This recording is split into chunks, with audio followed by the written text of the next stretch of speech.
أشهد أن محمدا عبده ورسوله وخاتم النبيين والمبعوث رحمة للعالمين. اللهم صل على حبيبنا وشفينا ومولانا أبي القاسم المصطفى محمد. اللهم صل على محمد وآل محمد. اللهم صل على محمد وآل محمد. اللهم صل على محمد وآل محمد وأجل فرج سخي مخرجه وعلى آله وصحبه ومن تبعهم بإحسان إلى يوم الدين. Amma ba'd.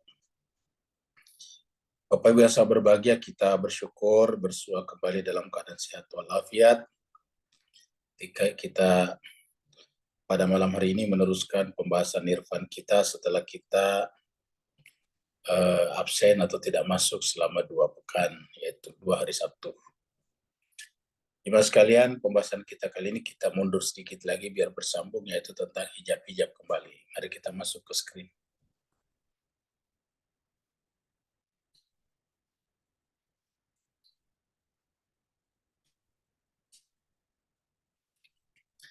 Jadi kita kembali ke pembahasan hijab-hijab ini dia. Hijab-hijab kegelapan. Ini kita sudah bahas sebelumnya, tapi kita ulangi karena kita 2 pekan tidak masuk ya. Jadi kesimpulannya jemaah sekalian bahwa jiwa manusia itu aslinya adalah fitrah. Jiwa manusia itu aslinya membawa cahaya ilahi dari Tuhan. Bahkan Allah menggunakan kata-kata ruhi, rukuh. Kita sampaikan bahwa Allah SWT dalam Al-Quran jarang menggunakan kata ya mutakallim, ku. Jadi Tuhan jarang menggunakan kata aku, ku dalam Al-Quran. Banyakkan kami. Laqad khalaqnal insana, kami menciptakan manusia, itu khalaqna. Jadi di dalam Al-Quran tidak banyak, dan di antara kata yang Allah menggunakan kataku adalah ruku. Wa nafakhtu fihi min ruhi. Dan kutiupkan padanya ruku. Jadi kata ruku di sana.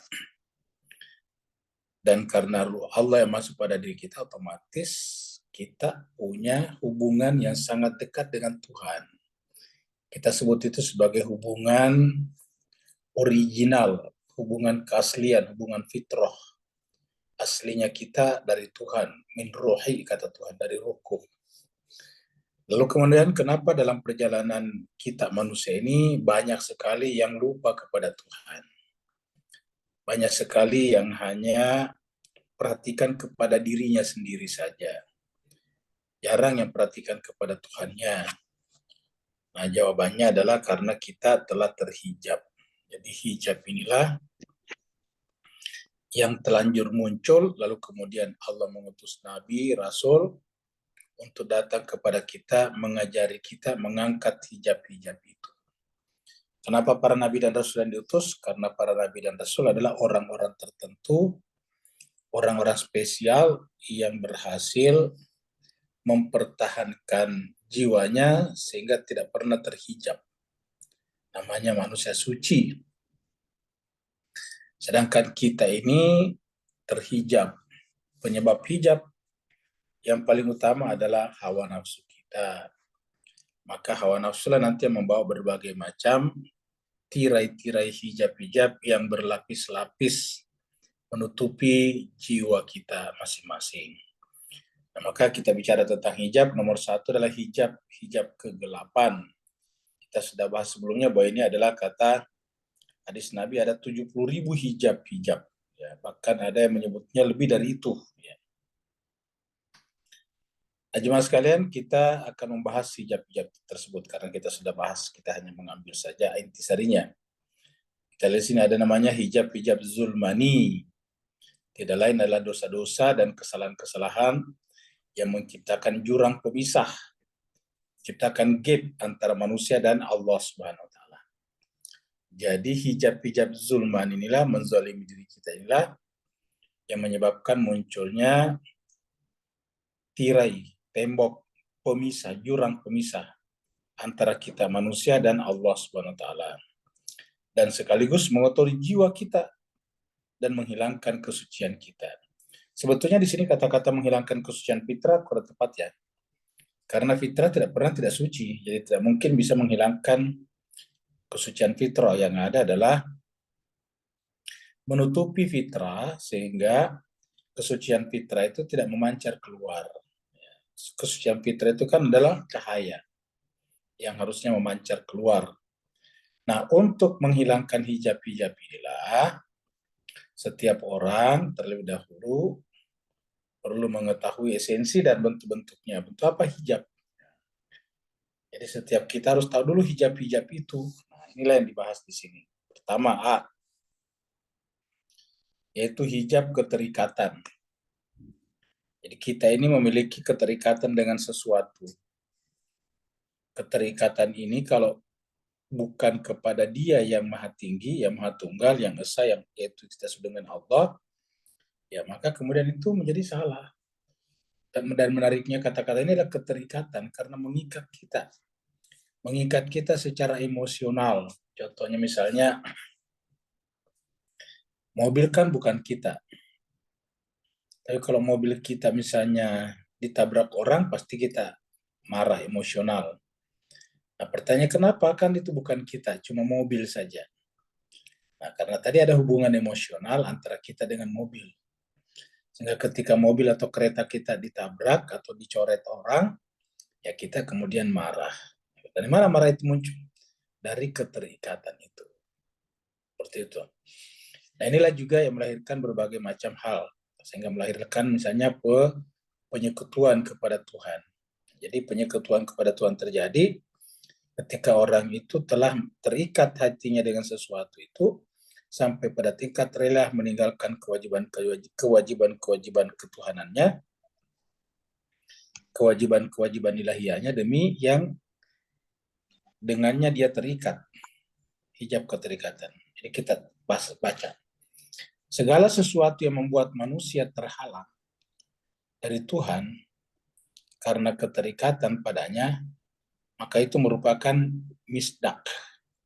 Misdak itu indikasi dari hijab-hijab kegelapan. Itu termasuk indikasi atau indikator dari hijab-hijab kegelapan. Jadi kata penjelasannya apa saja? Segala sesuatu. Ya, jadi segala sesuatu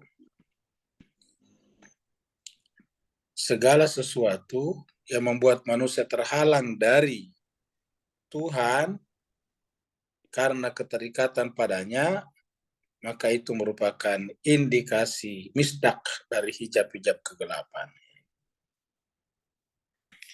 Segala sesuatu yang membuat manusia terhalang dari Tuhan. Kata terhalang itu Bapak bukan berarti tidak percaya. Terhalang itu justru percaya. Ya. Lalu apa yang sudah terhalang di sini?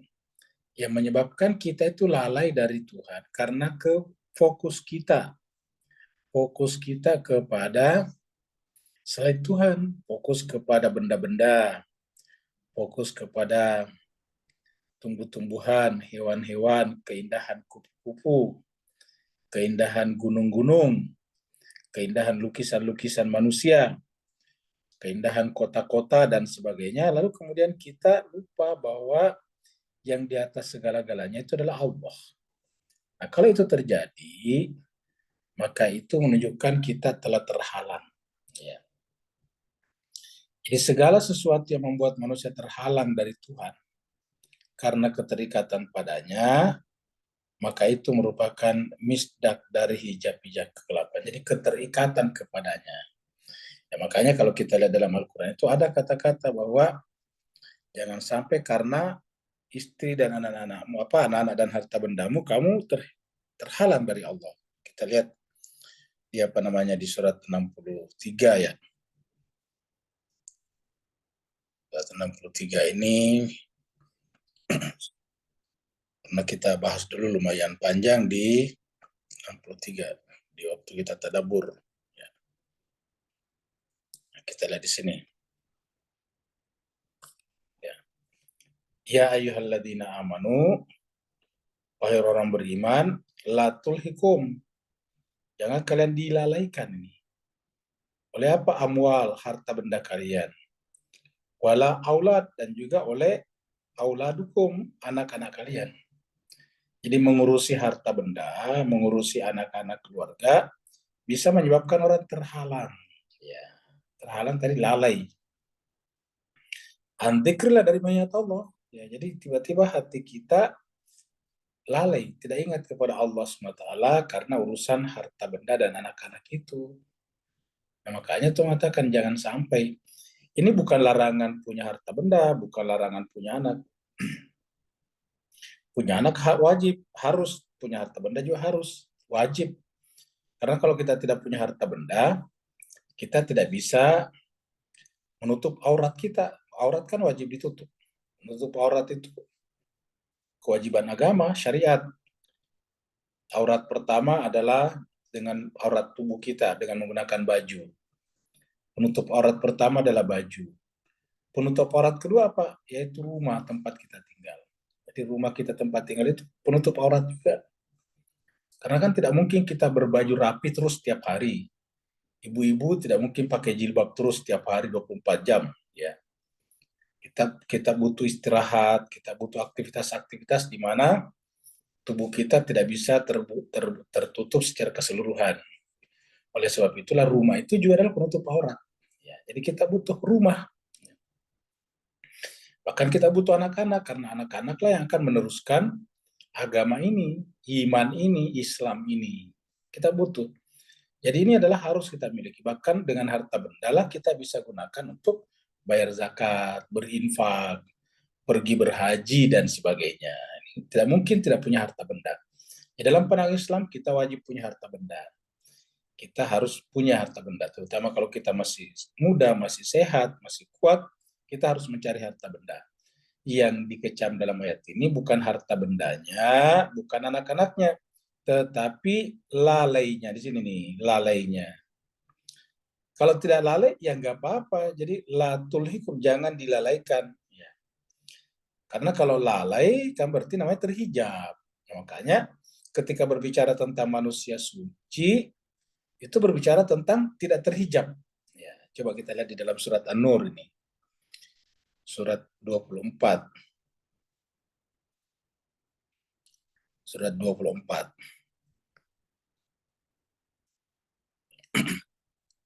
Ayatnya 36. Ya. Jadi cahaya di atas cahaya itu adalah fi buyutin, di dalam rumah. Adzinallah, yang Allah izinkan, anturfa'a, untuk diangkat. Wa yudhkara fiha, dan disebutkan selalu padanya namanya, ismuhu. Yusabbihu lahu, bertasbih kepada Allah, fiha, di dalam rumah itu, bil guduwi wal asal. Jadi orang di rumah itu kerjanya bertasbih pagi ataupun petang ataukah ini taim. Siapakah itu? Rijalun, ya. La tulhihim. Nah, ini perhatikan sekalian. La tulhihim. Ya. Kalau di sini tadi kan la tulhikum. Ya. Kalau la tulhikum, jangan kalian dilalaikan. Kalau di sini berita la tulhihim, mereka tidak dilalaikan. Ya. Rijalun la tulhihim, mereka tidak dilalaikan. La tulhihim tijaratun, oleh tijara, perniagaan, wala bay'un, dan juga jual beli. Artinya yang namanya tidak dilalaikan kan artinya berniaga. Mereka juga berniaga, mereka juga jual beli. Tetapi mereka tidak dilalaikan. Dari mana? Anzikrillah, dari mengingat Allah. Ini sama tadi. Anzikrillah. Coba kita lihat tadi ini. Sama kan? Ya ayyuhalladzina amanu la tulhikum amwalukum wala auladukum anzikrillah, sama anzikrillah. Ya. Dari mengingat Allah. Jadi ini anzikrillah. Anzikrillah. Nah, sedangkan di sini tadi orang itu adalah la tulhihim tijaratun wala bay'un an dzikrillahi wa iqamis shalah wa ita'iz zakat, dan seterusnya. Jadi apa yang terjadi? Ya khafuna, mereka takut hatinya, yauman, pada suatu hari, tataqallabu fihil qulubu wal absar. Jadi jemaah sekalian, kalau ini kita artikan rijal ini adalah insan suci, manusia sempurna, para imam, ya mereka itu adalah yang tidak terlalaikan hatinya, beda dengan kita terlalaikan. Makanya di dalam Al-Quran itu, kan ada apa namanya, jemaah sekalian, kita lihat di sini. Ya. bahwa dari apa namanya, ya, dari istri kita, pasangan kita, suami kita itu bisa jadi musuh bagi kita, min ya azwajikum. Ya, jadi ada di antara ini jadi musuh bagi kita. Kita bisa baca dalam surat At-Tagabun ini. Surat At-Tagabun ini, ya ini, ayat 14 ya. Kita lihat surat At-Tagabun ya. Surat At-Tagabun. Surat 64 ya. Ayatnya tadi ayat 14 ya. Ya ayyuhalladzina amanu wa orang beriman, inna sungguhnya min azwajikum. Ada di antara, ini sebutnya tidak tepat istri-istri ya Pak Us, kalian ini tersinggung nanti ibu-ibu. Aslinya bahasa Arab itu azwaj itu pasangan. Jadi siapa saja, kalau istri suaminya, suami istrinya kan begitu. Jadi orang beriman, inna sesungguhnya min di antara azwajikum pasangan-pasangan kalian, wa auladikum dan anak-anak kalian. Adun ada yang menjadi musuh. Apa yang dimaksud dengan musuh di sini? Musuh memerangi kita tentu tidak. Jarang kita dengarkan ada apa namanya, terutama anak-anak memerangi orang tuanya. Tidak sepakat dengan orang tuanya banyak, tapi memerangi nggak mungkin. Jadi kata-kata adun di sini artinya banyak di antara mereka yang menjadi sebab, ya itu adun namanya, menjadi sebab kita terlalaikan dari Allah. Kalau lihat tadi ayatnya sebelumnya. Jadi setiap yang membuat kita lalai dari Allah pada dasarnya adalah musuh. Musuh apa? Musuh jiwa. Musuh hati. Kenapa? Karena hati kita itu fitrahnya selalu mencari Allah yang esa itu, merindukan dia. Nah ketika dia selalu merindukan dia, lalu kemudian kerinduan itu menjadi redup karena pasangan kita dan anak kita, ya berarti dia adalah merupakan musuh hati kita. Ya, ingat hati kita. Karena bertentangan, namanya musuh kan bertentangan. Hati kita, jiwa kita sejatinya mencari Allah, tetapi kemudian karena apa namanya, karena satu dan lain hal, hati kita justru terikat tadi, ingat, terikat dengan pasangan kita dan dengan anak-anak kita. Ya. Jadi adu lakum fahzaru, maka kita tidak disuruh memerangi ulang, dikatakan perangi enggak, tapi mengatakan fahzarum, berhati-hatilah. Artinya kita wajib mengurusi pasangan-pasangan kita masing-masing punya kewajiban, suami punya kewajiban kepada istrinya, istri punya kewajiban kepada suaminya, begitu juga orang tua punya kewajiban kepada anaknya, dan anak juga punya kewajiban kepada orang tuanya, tetapi tetap berhati-hati dalam mengurusi mereka. Apa artinya hati-hati? Waspada, jangan sampai lalai dari Allah. Ya, kalau lalai dari Allah, anzikrillah tadi, kan berarti itu menjadi fatal bagi kita. Wa in ta'fu wa tasfahu wa taghfiru fa innallaha ghafurur rahim. Artinya kalau kita sudah menemukan mereka seperti itu, ya kita jangan ikut, kita jangan larut, kita jangan terhijab, tetapi tidak perlu kita besar-besarkan. Kita memaafkan saja. Wa in ta'fu, memaafkan, wa tasfahu, dan membiarkan saja, wa taghfiru, dan mengampuninya. Apa sebabnya? Allah sendiri Maha Pengampun lagi Maha Penyayang. Artinya bahwa manusia yang baik itu adalah manusia yang menyerap sifat Allah, akhlak Allah, yaitu pengampun dan penyayang. Inilah dia. Kita terapkan kepada siapa?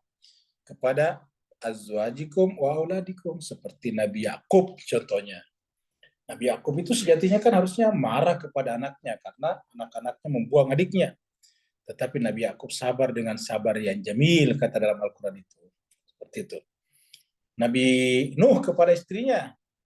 Tapi Nabi Nuh itu sabar menghadapi istrinya. Padahal istrinya itu menentang dia. Nabi Lut juga seperti itu. Kemudian Asia kepada suaminya, Fir'aun, sabar menghadapinya. Seperti itulah jemaah sekalian. Jadi berhati-hati, tetapi tetap tidak perlu menjadi keributan.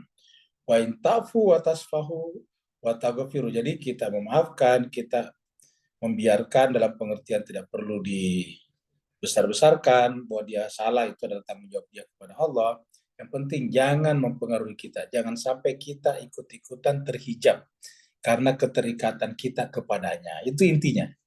Jangan sampai karena keterikatan kita kepadanya menyebabkan kemudian kita lalai. Ya, itu. Nah, jadi jemaah sekalian, kita kembali lagi tadi di sini. Jadi segala sesuatu yang membuat manusia terhalang dari Tuhan karena terikatan padanya, karena keterikatan padanya, maka itu merupakan misdak, indikator, indikasi, gejala, signal dari hijab-hijab kegelapan. Jadi artinya kan yang namanya hati kan tidak kita bisa lihat, kita pun tidak bisa melihat hati kita sendiri. Nah, bagaimana kita tahu kalau dia terhijab? Nah, ini indikasinya saja kita bisa lihat, gejalanya. Kita sebut saja indikasi itu gejalanya saja. Gejalanya angin keras, bagaimana cara mengetahuinya? Ya, kalau kita tidak keluar dari rumah, ya kita lihat pohon-pohon. Kalau kita di luar ruang kan ketahuan, terasa kalau kita ketiup angin yang sangat kencang. Tapi bagaimana kalau kita dalam gedung, kita tidak merasakan angin? Bagaimana kita tahu kalau angin itu ada keras? Ya kita lihat dari pohon-pohon. Jadi pohon-pohon itu yang yang daunnya itu sampai terseret-seret, nah itu menunjukkan bahwa anginnya kencang. Itu namanya indikasi misdak. Nah begitu juga dengan ini, ya. Jadi siapa saja yang seperti itu, maka itu adalah merupakan misdak dari hijab-hijab kegelapan. Artinya jiwanya terhijab. Ya. Imam Khomeini Imam Khomeini berkeyakinan bahwa perkara pertama yang lazim dan mesti bagi setiap pencari dan penapak spiritual adalah tahzibnya. Tahzib. Ya, tahzib itu adalah bagaimana caranya memeriksa dulu di jiwa kita, baru kemudian melakukan perbaikan. Ya. Jadi salah satu kewajiban pertama bagi pencari dan penapak spiritual kata Imam Khomeini adalah melakukan tahzib. Ya. Tahzib itu sama dengan contohnya kalau kita melihat apa sih kekurangan diri kita, mirip dengan hisab, ya. Tapi ini tahzib. Ya. Jadi kita harus melihat diri kita apa, mencari memperbaiki, ya, mencari kekurangan. Contohnya kalau kita dengarkan di rumah kita di atas plafon ada yang bunyi-bunyi, nah itu kita melakukan tahzib untuk mengetahui itu apa, tikus kah atau apakah begitu. Nah, setelah kita tahu bahwa itu misalnya adalah tikus, nah bagaimana cara kita memperbaiki supaya tikusnya jangan masuk di plafon, seperti itulah. Jadi tahzib dan perbaikan jiwa. Jadi setelah kita menemukan sumber masalahnya, solusinya kita solve. Jadi sini adalah mencari sumber masalahnya, di sini adalah solvingnya nih. Ya. Problem solvingnya di sini nih, ya, memperbaikinya. Sangat banyak perkara yang bisa membuat manusia menjadi malang. Nah, ini. Jadi sebetulnya kita jadi malang atau celaka itu dari diri kita juga, kata Imam Khomeini. Ingat kata Imam Khomeini ini. Selama ini kan kita kalau ada kemalangan, ada kemasalah, kan cenderung kita menyalahkan orang lain, mengkambing hitamkan orang lain. Kita yang bermasalah, kita nyalakan orang lain. Dia sih tidak bantu saya, dia sih tidak menasihati saya. Padahal sebetulnya mereka juga punya akal pikirannya sendiri, punya jiwanya, punya rohaninya sendiri. Ya, jadi kesimpulannya sangat banyak perkara dalam kehidupan kita ini yang bisa membuat kita sebagai manusia menjadi malang dan celaka. Jadi malang dan celaka. Contohnya misalnya orang yang minum minuman beralkohol, minuman keras, lalu kemudian mabuk, lalu kemudian menabrak orang. Nah, kan menjadi bermasalah, ditangkap, harusnya pergi bekerja, berurusan dengan polisi. Nah, siapa yang buat itu? Ya, diri sendiri. Ya, perkara, jadi kita buat perkara itu yang buat diri kita menjadi malang dan celaka. Contohnya misalnya kita menjadi penyuka main judi, apa itu, edik, ya, menjadi kecanduan judi misalnya. Nah, begitu kita kalah, apa yang kita lakukan jemaah sekalian? Kalau kita menang sih masih bagus, paling pasang lagi. Tapi kalau kita kalah, selain pengen pasang lagi untuk mengambil kembali kekayaan kita yang diambil orang, ya cenderung kita akan menjual apa yang ada. Termasuk nanti barang-barang milik istri kita jual, kalungnya, gelangnya, pokoknya kita kuras semuanya, lalu kemudian kita gunakan lagi untuk berjudi. Nah, begitu biasanya.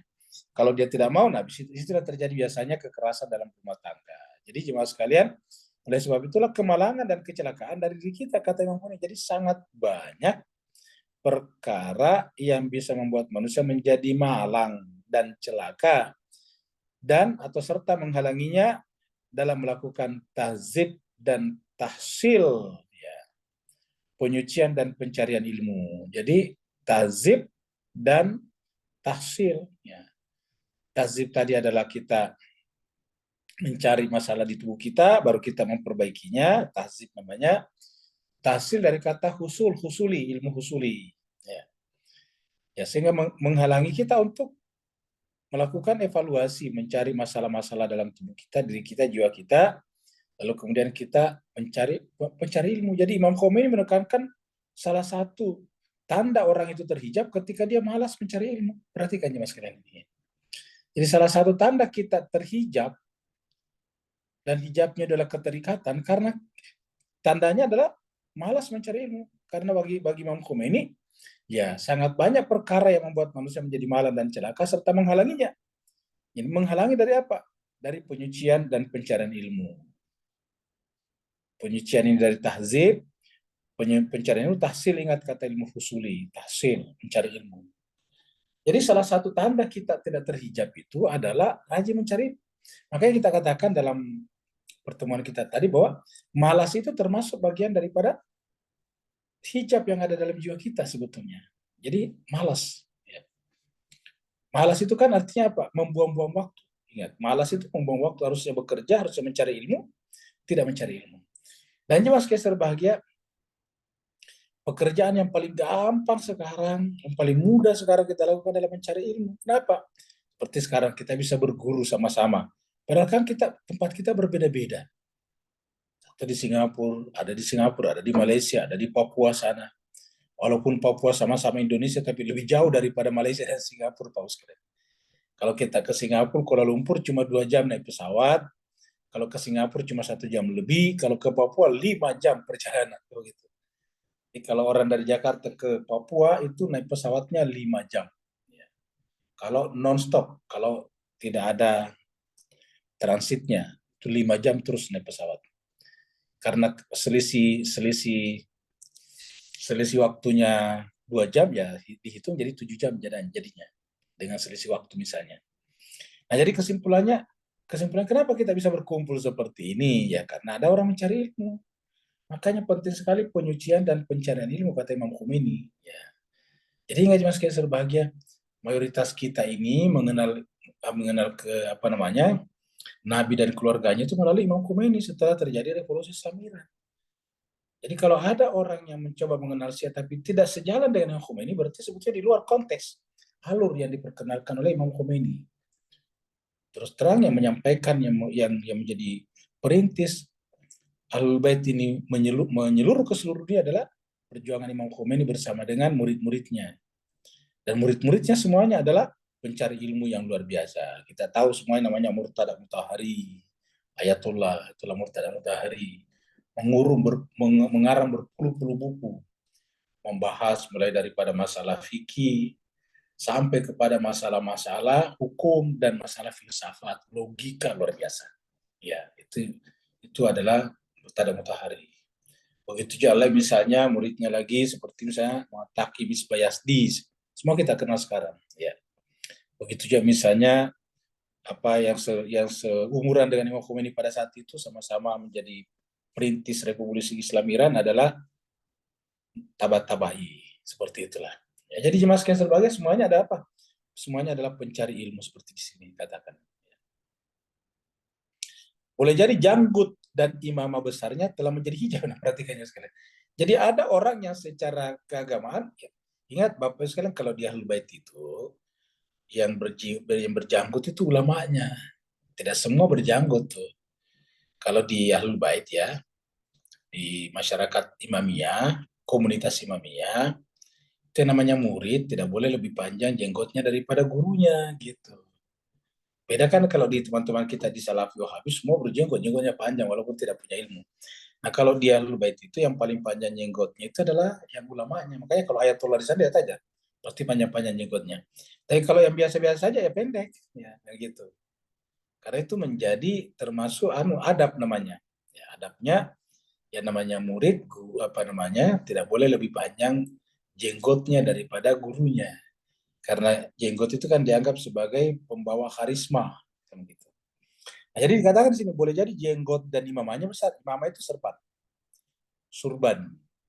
Apa itu udel-udel loh. Ya, kalau di Malaysia dengan Singapura mungkin surban juga. Yang di atas kepala itu Pak, yang kain dililit di atas kepala itu namanya imamah. Nah, itu imamah. Jadi kata Imam Khomeini, boleh jadi jenggotnya ini Imam Khomeini Pak sekalian nomor tiga ini. Ya. Ini nomor tiga Imam Khomeini. Jihad akbar. Imam Khomeini mengatakan, jadi jangan nanti Bapak Ibu bilang saya bilang Rusli Malik bukan. Nanti saya dimarahi sama Ustadz yang panjang jenggotnya, kamu gitu. Ini kita mengutip Imam Khomeini aja, Jihad Akbar ini halaman 212. Nih, nomor tiga ini kan tiganya ini adalah footnote. Footnote-nya nomor tiga ini dia. Tiga Imam Khomeini. Jadi Imam Khomeini lah yang mengatakan bahwa boleh jadi ada orang, tentu orang di sini tentu alim, ulama, karena biasanya yang pakai imamah kan ulama. Ya. Yang yang bukan ulama pakai imamah, pakai serban itu cuma satu kelompok dalam Islam, yaitu tablik, jamaah tablik. Kalau jamaah tablik itu semuanya pakai imamah, pakai surban. Tapi kalau di yang lain, di sunni yang lain itu biasanya juga adalah guru-gurunya saja atau ulama-ulamanya saja. Nah, jadi jamaah sekalian sebagai kita ulangi lagi. Imam Khomeini mengatakan boleh jadi janggut dan imamahnya besar dan jadi boleh jadi janggut dan imamah besar. Maksudnya imamah besarnya telah menjadi hijab baginya. Coba. Boleh jadi janggut dan imamah besarnya menjadi hijab baginya. Dan mencegahnya dari tahsil. Nah, mencegahnya dari mencari ilmu, menyucikan hati. Sehingga apa yang terjadi, ada orang yang kelihatan seperti ini, penampilannya ke alim ulama, tapi ajarannya aneh-aneh jadinya. Aneh-aneh bertentangan dengan apa? Al-Quran. Karena kan patokannya itu kan kitab suci Al-Quran. Kalau bukan Al-Quran, apalagi mas kalian? Kan hadis-hadis relatif. Ada yang mengatakan sahih, ada yang mengatakan tidak sahih. Dalam satu hadis ya. Jadi boleh jadi orang itu janggut dan imamahnya besar, tetapi telah menjadikan janggut dan imamahnya itu hijab baginya, sehingga mencegahnya dari melakukan tahsil. Tahsil itu artinya apa? Tidak mau belajar lagi, ini kata Imam Khomeini. Ya, tahsil di sini adalah yang belajar, karena kita tadi ambil dari sini tahsil. Tahsil ini adalah mencari ilmu, tidak mau belajar lagi. Kenapa? Karena dia merasa saya kan sudah senior, kamu gitu, Mas Kaden. Saya kan sudah lebih pintar, kamu gitu. Saya punya kemampuan ini dan itu. Nah, akhirnya kemudian menyebabkan yang bersangkutan tidak lagi melakukan tahsil. Mulla Sadra dalam menjelaskan sebagian dari hijab-hijab. Ini Mulla Sadra yang kita bahas tadi sore. Mulla Sadra dalam menjelaskan sebagian dari hijab-hijab dan cara menghilangkannya berkata seperti ini. Ini kata-kata Mulla Sadra dikutip di sini bagus sekali. Ini adalah Mulla Sadra di sini nih. Dalam tahzib nafs, salik mesti bangkit, memerangi hijab-hijab internal dan eksternal dirinya. Hijab-hijab ini diantaranya. Ya. Jadi jemaah sekalian, ya. Jadi kita pakai yang ini saja. Jadi kata Mulla Sadra ini, Mulla Sadra. Dalam tahzib nafs, pesalik mesti bangkit. Kita, pesalik itu kita yang melakukan suluk, harus bangkit memerangi hijab-hijab internal, hijab-hijab yang ada dalam diri kita, hijab-hijab jiwa kita, dan eksternal dirinya. Apa itu hijab-hijab luar? Yaitu apa yang kita miliki di luar, tetapi menjadi membanggakan diri kita. Itu dia. Kalau internal ini, ya memang ada, misalnya diri kita masih kotor, Kalau ini eksternal ya artinya sesuatu yang kita dapatkan prestasi di luar tapi menyebabkan kita ujub, ria, takabur. Nah, itu eksternal dirinya.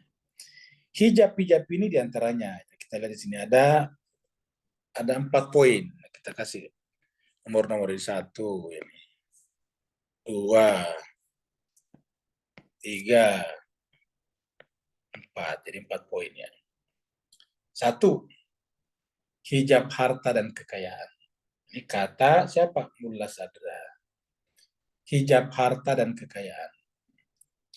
Hijab ini bisa dimusnahkan dengan cara, hijab harta dan kekayaan, hijab ini bisa dimusnahkan dengan cara memberikan dan menyumbangkan harta dan kekayaan. Jadi kalau kita merasa terhijab dengan kekayaan, caranya rajin berinfak dengan dengan menyumbangkan harta dan kekayaan kita. Jadi hijab ini bisa dimusnahkan dengan cara memberikan atau menyumbangkan harta dan kekayaan kita.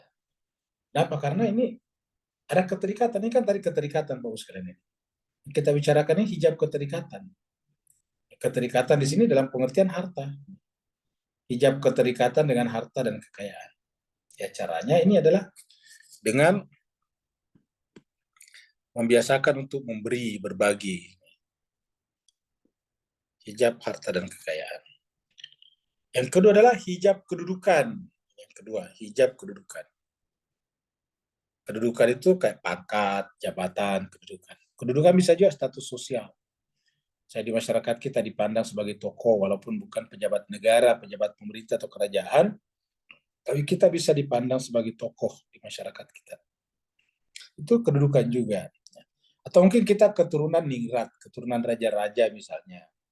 Orang-orang menghormati dan memuliakan kita. Itu bisa jadi hijab. Karena kalau pemuliaan orang kepada kita menyebabkan kita angkuh, arogan, ya berarti menjadi hijab.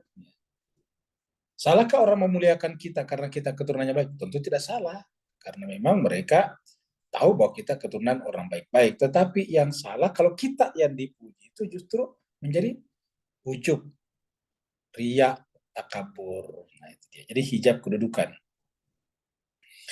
Makanya kita senang melihat kalau ada orang pejabat tinggi tapi orangnya sederhana, humble kan gitu. Hijab ini dapat dihilangkan dengan menjauhi makom dan kedudukan duniawi. Nah, tapi kalau kita menghilangkan makam dan kedudukan duniawi, nah, lalu siapa yang mengurusi kan begitu? Siapa yang mengurusi kehidupan dunia? Kan kehidupan dunia perlu diurusi juga. Harus ada yang mengurus imigrasi supaya orang lalu lalang tidak kacau, harus ada yang mengurusi keuangan, harus ada yang mengurusi ekonomi, harus ada yang mengurusi pertahanan negara, harus ada yang mengurusi kesejahteraan sosial. Itu kan harus ada yang mengurusnya.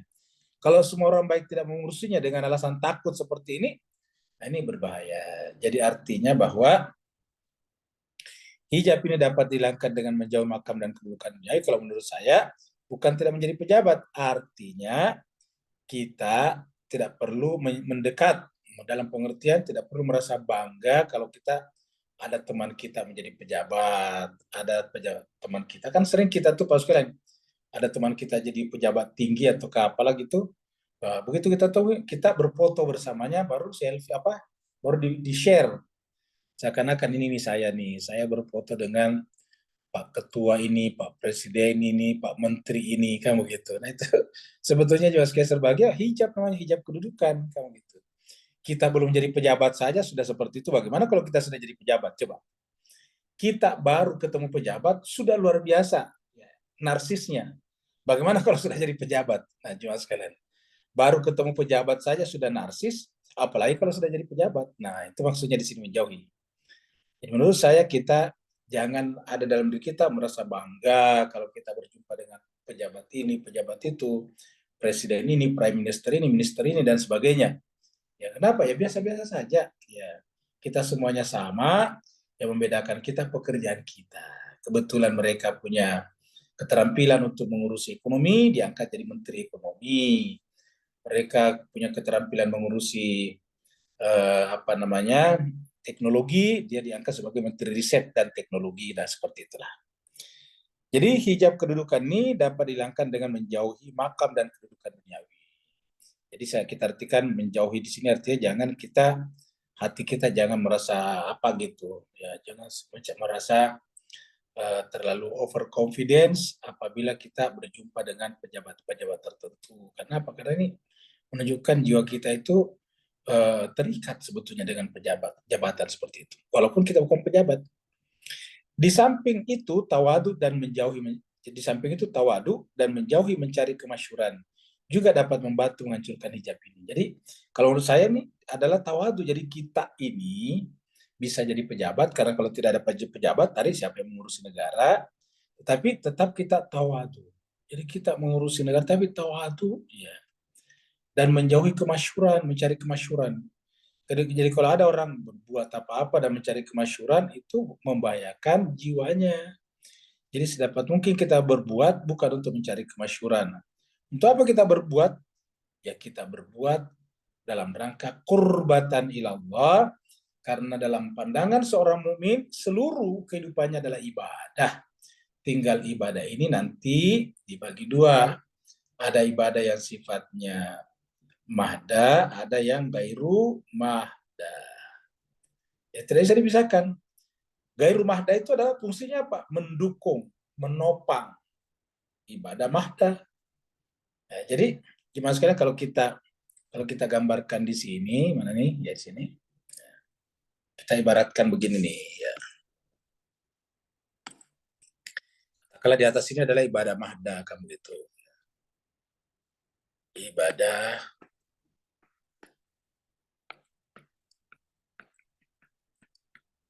mahda. Cuma sekalian yang namanya mahda itu yang ada tata caranya seperti sholat. Itu kan ada tata caranya.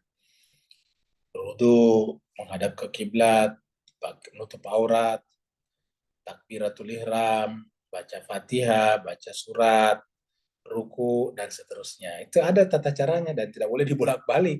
Itu namanya mahda. Nah, sedangkan yang lain itu gairu mahda. Gairu mahda ini harus ada di sini nih tempatnya nih. Ya. Jadi tempatnya ada di sini nih. Sebagai tiang penyangga namanya nih dia nih. Ya. Jadi yang gairu mahda di sini tempatnya nih. Ya. Jadi ini adalah mendukung yang di atas. Jadi ini mendukung ini. Jadi kalau ini tidak bisa begini kalau tidak ada pendukungnya. Yang ini tidak ada fungsinya kalau tidak ada di atasnya. Jadi ini satu kesatuan. Jadi Islam kita itu adalah satu kesatuan seperti ini. Ini satu kesatuan begini. Ini yang disebut dengan udkhulu fis silmi kafatan. Masuklah ke dalam Islam secara kafah. Jadi tidak bisa dipusingkan. Contohnya ibadah mahda salat. Nah, bisakah kita salat kalau tidak menutup aurat? Jawabannya tidak boleh. Kita harus menutup aurat. Apa penutup aurat itu? Ya baju, ya kain, sarung, celana panjang. Nah, itu dia. Bisakah kita punya sarung, punya kain, punya baju, dan sebagainya kalau tidak punya uang? Jawabannya tidak bisa. Kalau begitu wajib kita mencari uang. Nah, itu mencari uang itu adalah ibadah gairu mahda. Nah, disinilah dia. Jadi ini di bawah adalah ibadah gairu mahda. Jadi adalah ibadah, ya, ibadah gairu, ya, gair mahda. Ya. Ini gairu mahda nih. Jadi kita hanya bisa sholat mahda kalau kita menutup aurat dengan apa? Dengan kain, dengan baju yang kita beli dengan uang hasil keringat kita. Maka mencari nafkah itu adalah gairu mahda. Kenapa? Karena bisa apa saja, yang penting halal. Ya, contohnya kita bisa bertani untuk dapat uang, bisa berkebun, bisa kerja sama orang, bisa kerja sendiri dengan bikin bisnis sendiri, bisa menjual jasa, bisa menjual barang seperti itu. Ya. Bisa menjual jasa, jasa itu artinya apa? Fungsi. Contohnya kita angkatkan barangnya orang, kita dibayar, itu namanya jasa, kan gitu. Nah jadi cuma sekian berbahagia. Jadi ini adalah mencari nafkah di sini ibadah gairu mahda, di atas ini ibadah mahda. Nah jadi ini satu kesatuan tidak boleh dipisah-pisahkan. Yang di atas dipikul oleh yang di bawah. Ini tugasnya gairu mahda memikul yang di atas. Ya. Kita mencari nafkah agar bisa sholat. Kita mencari makanan agar bisa sahur dan berbuka puasa kalau Ramadan. Gitu. Kita mencari nafkah agar bisa beribadah haji. Ibadah haji termasuk mahda. Ya, ibadah mahda. Kita mencari nafkah, nabung, nabung, nabung. untuk kita gunakan pergi berhaji ke Baitullah. Nah, begitulah jemaah sekalian. Jadi beginilah kurang lebih apa namanya, ya. Maka hijab kedudukan ini cara menghilangkannya adalah misalnya dengan memperbaiki niat. Jangan sampai kita berbuat untuk mencari kemasyhuran. Misalnya kita kerja keras biar disebut konglomerat. Ya, juga dapat membantu menghancurkan hijab ini. Yang ketiga, ya, ketiga sekarang hijab taklid. Ya, hijab taklid ini ingat taklid ikut begitu saja. Ya. Di surat Al-Baqarah yang kita baru bahas itu sudah ada itu kata-kata itu. Kami ikuti daripada abah kami, orang-orang tua kami. Hijab ini dapat diperbaiki serta dibangun dengan mujahadah. Dengan mujahadah ilmu. Jadi hijab ini dapat diperbaiki serta dibangun dengan mujahadah ilmu. Jangan taklid begitu saja. Bolehkah kita taklid? Boleh kalau pada wilayah yang kita tidak kuasai. Seperti misalnya kita bukan dokter, ya kita taklid kepada dokternya. Kita tidak tahu fikih dan usul fikih, ya kita taklid kepada ulama fikih. Tentang halal haram, nah kita tanya kepada apa ulama fikih, namanya taklid. Tetapi selain itu, kita harus cari sendiri. Bahkan kepada ulama siapa kita bertaklid harus kita cari. Ya, tidak boleh ikut-ikutan. Jadi hijab taklid adalah hijab ini dapat diperbaiki serta dibangun dengan mujahadah ilmu. Jadi kata kuncinya di sini adalah mujahadah ilmu. Lagi-lagi mujahadah ilmu lagi. Siapa bilang ini? Mullah Sadra. Tadi apa kata apa namanya Imam Khomeini? Yaitu ilmu, ini mencari ilmu. Jadi sama semua kalau ulama-ulama yang seperti itu. Makanya Mas Kaisar sebagai kita yang pengikut pecinta muhibbin ini harusnya seperti itu juga Pak Bos sekalian, harus memiliki kemampuan mujahadah ilmu. Ya. Jadi tanda apa bedanya Imamiyah dengan yang lain? Ya mujahadah ilmu Pak Bos sekalian. Karena dikatakan Imam Ali itu sebagai apa pintunya ilmu. Jadi memang ilmu dasarnya. Ya, apa membedakan antara Ahlul Bait dengan di luarnya? Yaitu kalau Ahlul Bait itu percaya dengan Madinatul Ilm. Ingat, Madinatul Ilmi. Ya. Bukan Madinatul Dawa. Bukan kotanya pengobatan. Bukan. Yang ada Madinatul Ilmi. Kota ilmu. Ya, perhatikan ya sekalian. Jadi dalam pandangan Ahlul Bait, Nabi itu sebagai Madinatul Ilmi. Kotanya pengetahuan.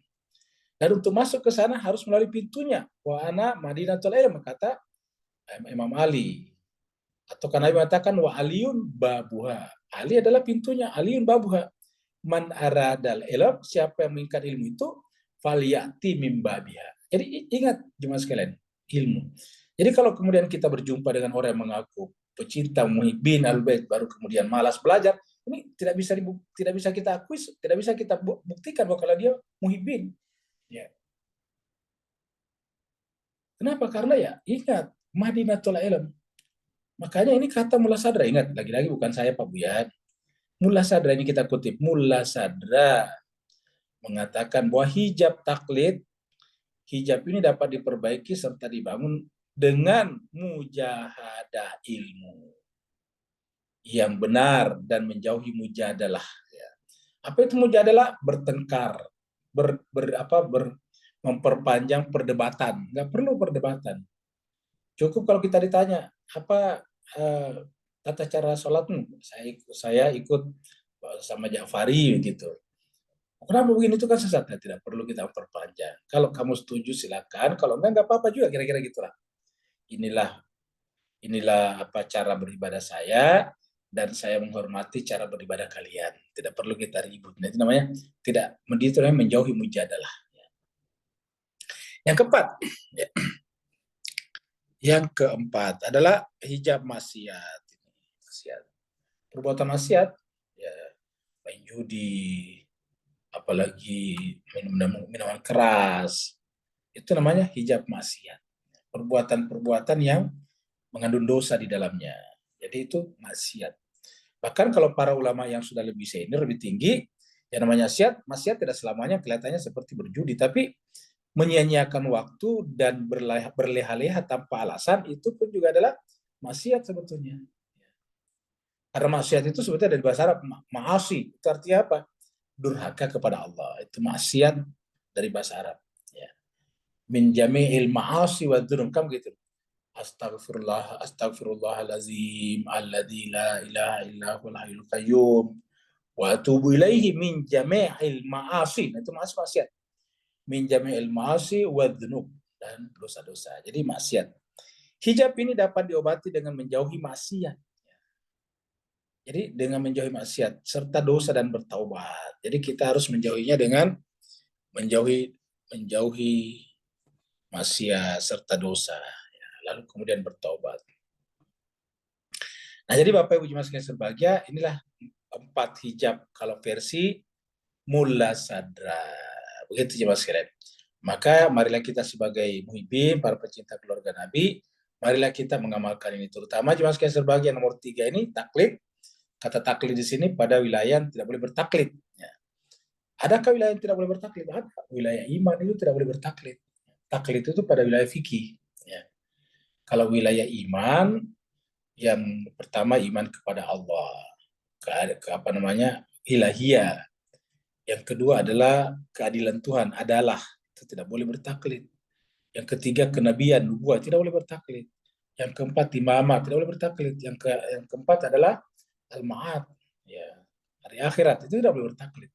Harus kita temukan melalui pikiran kita sendiri. Tidak boleh kita ikut-ikutan. Makanya perlu belajar di sini nih. Ya. Makanya kalau Ahlul Bait itu harusnya rajin belajar. Makanya jemaah sekalian berbahagia, mohon maaf saya sendiri terkadang heran, karena kita ini kan semuanya tadinya pernah di luar Ahlul Bait. Kita ini pernah di luar, di Ahlus Sunnah misalnya. Tapi kemudian kita belajar menemukan ini, begitu kita menemukan ini, kemudian menemukan juga bahwa di dalam komunitas ini ada beberapa teman kita yang begitu tidak tertarik belajar, ini mengherankan. Karena ini sudah dikatakan oleh Mulla Sadra, dan juga kita sudah dengarkan dari hadis-hadis tadi bahwa Nabi itu menyebut dia sebagai Madinatul Ilmi, ya, dan Ali adalah pintunya. Jadi artinya setiap Ahlul Bait itu harus masuk ke situ. Makanya ada Ali di sana. Menerima Ali artinya apa? Masuk ke Madinah Ilmi melalui Ali. Seperti itu. Pertanyaannya kalau kemudian mengakui Ali tapi tidak masuk, apa maknanya? Coba. Mengakui bahwa kita kalau masuk ke rumah itu pakai pintu itu, tapi kita akui saja menunjuk pintu itu tapi tidak masuk. Terus apa gunanya? Karena pintu bermakna pintu apabila dilewati. Pintu bermakna pintu apabila dilewati. Kalau pintu tidak dilewati, ya dinding namanya Pak Bu sekalian. Walaupun modelnya model pintu. Karena dinding bisa dibuat teksturnya kayak pintu. Ya, untuk membuat suasana arsitektural yang agak berbeda dengan yang lain. Nah, seperti itu. Nah, jadi dengan demikian harus kita mengamalkan ini. Ya, mujahadah ilmu. Nah, jemaah sekalian berbahagia, sampai di sinilah pembahasan kita yang lalu kalau tidak salah. Jadi nanti pada pertemuan berikutnya kita masuk di sini ketika seseorang. Nah, jadi pada malam hari ini kita akhiri juga sampai di sini ya. Di tanggal 7 ya. Bulan Oktober 23 ya. Bapak sekalian, terima kasih banyak atas perhatiannya. Kalau ada yang bertanya 1-2 orang dulu kita bahas baru kita tutup ya, karena kita belum maksimal menyampaikan ilmu-ilmunya. Silakan Pak, kalau ada yang bertanya.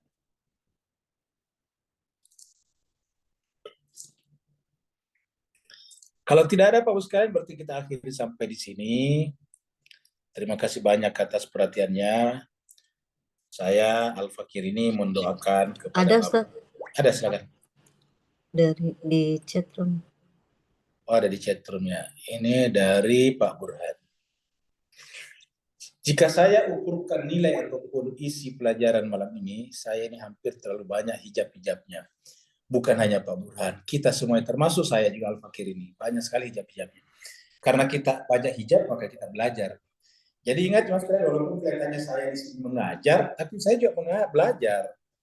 Saya berkali-kali mengatakan yang paling pertama mendengarkan ceramah saya, wejangan saya adalah saya dulu, begitu. Jadi yang pertama mendengarkan itu adalah saya. Jadi dengan demikian kita ini sama-sama belajar, Pak Burhan. Semuanya juga kita sama-sama belajar. Jadi kita semuanya terlalu banyak hijab-hijabnya karena amat tersering teremosi dalam hal-hal dunia, betul sekali semuanya kita.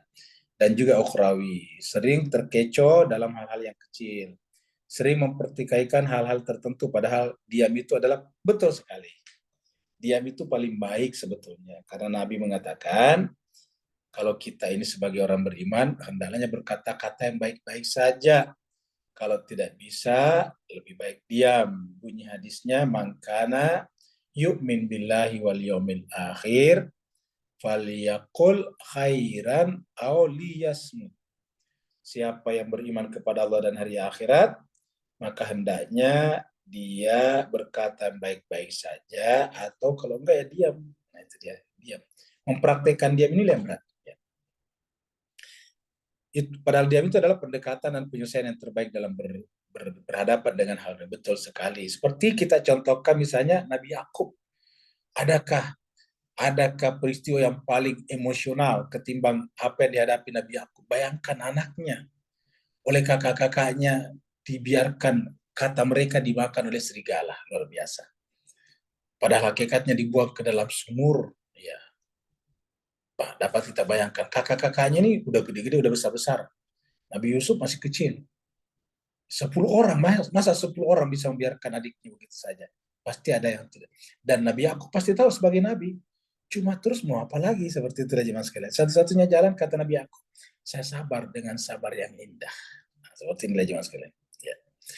Ketika ada sebagian rombongan Imam Hussein alaihissalam yang memilih untuk kabur di malam hari, ketimbang tetap berdiri teguh bersama Hussein, apakah mereka itu terhijab dari ma'rifat? Benar sekali, terhijab. Karena mereka, kalau seandainya mereka tidak terhijab, ya tidak mungkin. Seperti yang lain mengatakan tidak mungkin mereka menangis, tidak mungkin, Pak Imam. Bagaimana mungkin kami pergi bebas, menghirup udara segar, sementara kamu di sini dibunuh oleh mereka dengan cara yang sadis? Tidak, wahai Imam. Mereka tidak akan pernah menyentuh kamu sebelum mereka membunuh kami. Nah itu dia itu yang disebut dengan memahami yang hijabnya sudah tidak ada. Seperti contoh yang kita pernah angkat adalah Al-Hur. Ya. Al-Hur itu adalah contoh orang yang merdeka. Ya. Dalam Al-Quran itu Al-Hur ada itu, ya, yang namanya kisah itu Al-Hur bil-Hur. Orang merdeka dengan orang merdeka. Jadi Al-Hur itu benar-benar orang merdeka. Merdeka apa? Merdeka dari terikat oleh dirinya sendiri. Terikat oleh mencari selamat sendiri. Itu Al-Hur. Jadi mereka itu yang kalau yang pergi tentu adalah terhijab, yang tetap bertahan mereka itu yang tidak terhijab. Nah, kita berdoa semoga kita selalu bisa terus-menerus seperti yang bertahan bersama dengan Imam Hussein di Karbala sampai akhir hayat kita. Toh yang namanya kehidupan ini tidak lama. Tanpa terasa kita sekarang sudah bulan Oktober lagi, sudah hampir selesai 1 tahun Masehi lagi. Ya, tanpa kita rasakan sekarang, baru beberapa saat yang lalu kita masuk Muharram, ternyata bulan ini sudah bulan Rabiul Awal, dan kita sekarang sudah Rabiul Awal terakhir lagi. Ntar lagi Rabiul Akhir, begitulah seterusnya. Rabiul Akhir artinya apa? Tinggal 4 bulan lagi kita Ramadan lagi. Karena setelah Rabiul Awal masuk ke Jumadil Awal, Jumadil Ula. Terus masuk lagi Jumadil Tsani, Jumadil Akhir. Setelah itu Rajab, Syaban, Ramadan. Seperti itu jemaah sekalian. Jadi tanpa terasa kehidupan ini berputar seperti itu terus-menerus. Tanpa terasa kita sudah masuk di dalam surat Al-Baqarah ayat 200-an dalam tadabbur kita. Tanpa terasa dulu kita menyelesaikan 1 kali putaran Al-Quran. Begitulah seterusnya Pak Bu sekalian. Jadi sabar itu adalah cara yang paling baik untuk melewati kehidupan kita di dunia tanpa harus membiarkan hijab-hijab itu menutupi jiwa-jiwa kita masing-masing. Terima kasih banyak Pak Bu atas pertanyaannya. Mohon maaf atas segala kekurangan. Wa'alafu minkum. Walhamdulillahirabbil alamin. Wassalamualaikum warahmatullahi taala wabarakatuh. Waalaikumsalam warahmatullahi wabarakatuh. wabarakatuh. Terima kasih Ustaz.